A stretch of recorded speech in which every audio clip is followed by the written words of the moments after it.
Well, here we are with our finished out meals, including the duck, the complete duck that I worked up in the previous video. We included that with this video. Finished out meals, we worked out 15 12-ounce meals. I'm going to run down what each meal, how I arranged it. It don't got to be this way. Any way you want to arrange it. As long as you get a bone in and boneless back and forth. Start off with, we have bone-in quail, duck, boneless, duck, bone-in, turkey, boneless, chicken, bone-in, rabbit, boneless, duck, again, bone-in, duck, boneless, using up that duck, rabbit, bone-in, with lamb, 10th meal organ meat. I'm going to stop right here with 10 meals. You can take that organ meat and leave it all there for 10%. 1 meal out of 10 is nothing but organ meat. Organ meat meal, we got duck, bone in, counting the old head, lamb, boneless, duck, bone in, rabbit, boneless, and rabbit, bone in. That made our 15 meals right here. Now maybe say you want to give a midday snack. You just think your puppy is, I recommend 2 meals a day for the time you get my baby. Maybe midday you think he's just starving. He's not, but with raw they can act like they are. If you want to give these little chicken feet, they love chicken feet, but they weigh around an ounce. Weigh your chicken feet out. If you give this midday 1 ounce, you seriously must take 1 ounce out of the evening meal, or you're going to be overfeeding. It's amazing. The ounce does matter. 1 ounce more per day extra does matter. They grow too fast. That's not good for them, growing at too fast a rate of speed. They won't get fat. It's going to grow too fast. Keep the growth slow. Let the skeletal formation develop properly at a slow growth. My babies grow way too fast as it is. They're a large dog. All large breed grow too fast. So don't mistaken that they're eating so aggressively and so fast that they're starving. They're starving for what you've got, not starving. So 15 meals made up here, just a few minutes, taking my time talking to you while I do it. It is that simple. Who can't do what I just done? I took shears, cut meat up, separated out, weighed it, put it in individual little paper plates. When I made it, you can put it in anything you want as you're doing it. Bag and tag it, freezer bag, whatever. Lay it out in paper plates if you want, label it, then bag and tag. When you're looking to range, you might shuffle, move something around, decide to add more bone here and take some out there. Arrange it however you want, doesn't matter. We could take out a couple meals of duck. I worked up the duck, so I'm using it in my meals. Just like last time, I had a decent amount of chicken. Every bone-in meal was chicken. I don't feed that way.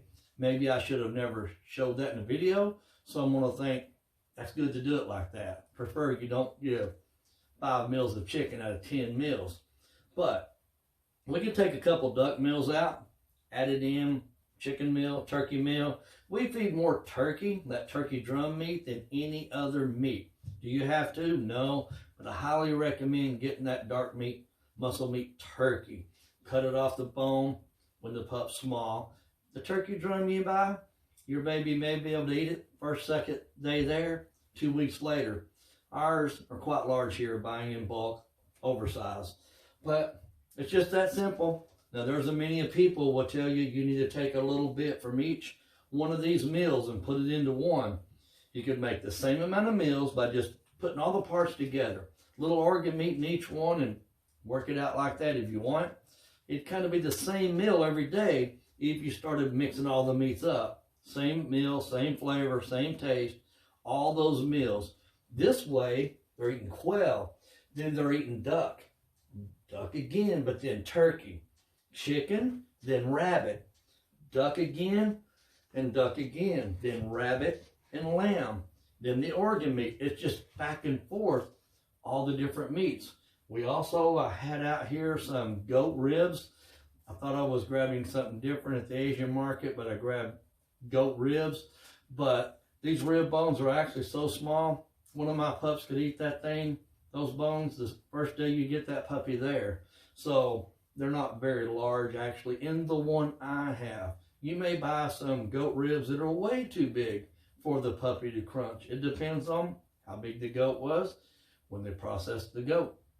It's like that. But it's this simple. Hope you guys see feeding raw does not have to be complicated, difficult. There's nothing difficult about it. When you get my puppy, I'm telling you how many meals he eats per day. I'm telling you how many ounces he needs per meal. I'm telling you how much weight your baby should gain each week of his life. I don't leave you out in the dark, like figure out how much you should feed. Figure out how much your puppy should grow each week. I tell you all that. I've worked that out for years. Fed lots of raw meals to puppies and moms and dogs around here. So this is just how simple it is. With the other videos than this, I'm not going to be having a lot more raw feeding videos. I just don't see the need in it. Of course you can use different meat. Pheasant, bison, elk, moose.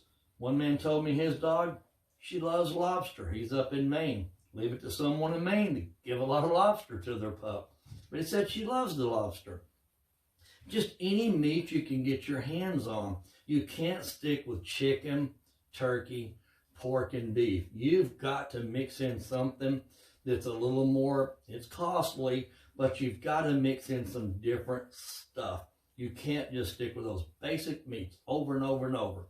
Organ meat, don't stick with just the same, but although they haven't had like that meal in 10 meals, they go for it quite quick. You try organ meat every meal, we found they'll eat around and kind of leave the organs. They're just getting sick of organs every single meal. Just mix it up like this, that easy. Sorry for saying trying to close out here, and hopefully you see how simple it is, not complicated, don't scare you. You're not afraid to buy a puppy from me because, oh man, he requires me at minimum to feed half the time raw diet. I've never done it. I don't know how to do it. It sounds scary. Bones kill dogs. No, cooked bones kill dogs, not bones. Raw bones don't kill dog, or they would be no dog. Kibble been around about 100 years. Dog's been around way longer than 100 years, eating raw meat and bones. So now we'll just say though, right quick, if you wanted to feed some kibble, you can do every other meal kibble. You can space this 15 meals out and put a kibble meal in between each one. You can do the bone in, a meal of kibble. Boneless then, and kibble. Just make sure it's, when you go back to your meat, your raw diet, that it's a bone in, then a boneless. Bone in and boneless. You can also go a bone in, boneless, then a kibble. Bone in, boneless, and a kibble. Like that. Or you can go 3 meals of the raw.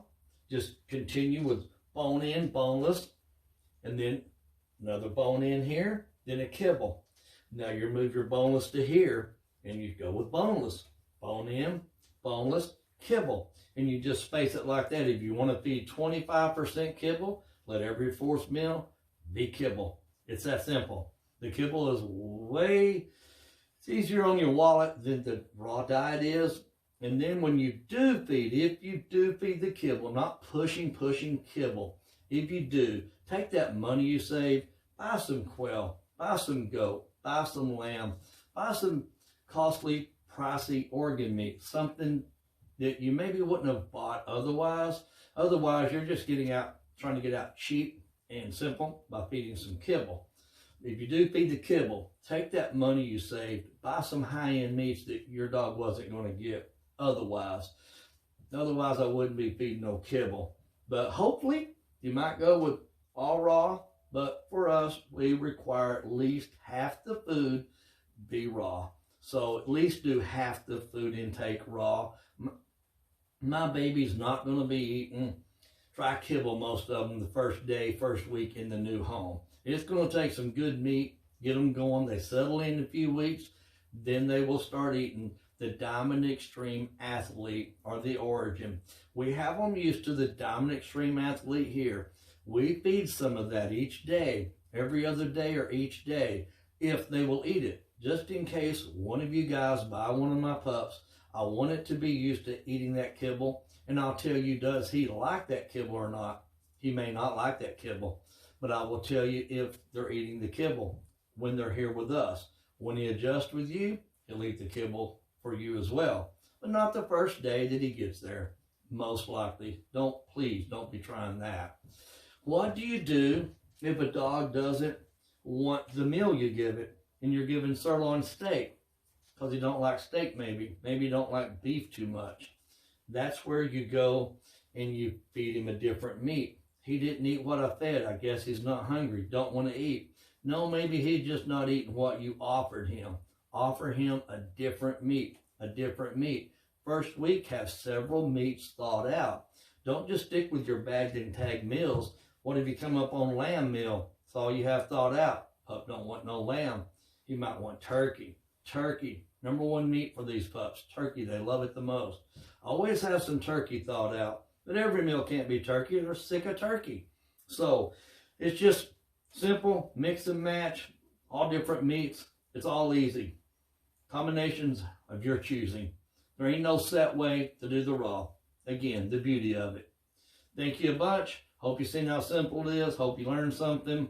And mainly, hope you're not afraid to do the raw diet. Simplest thing ever. What can be hard about it? But we make it simple, not complicated. I want nothing complicated when it can be done an easy way. Thank you a bunch. Look forward to the next video.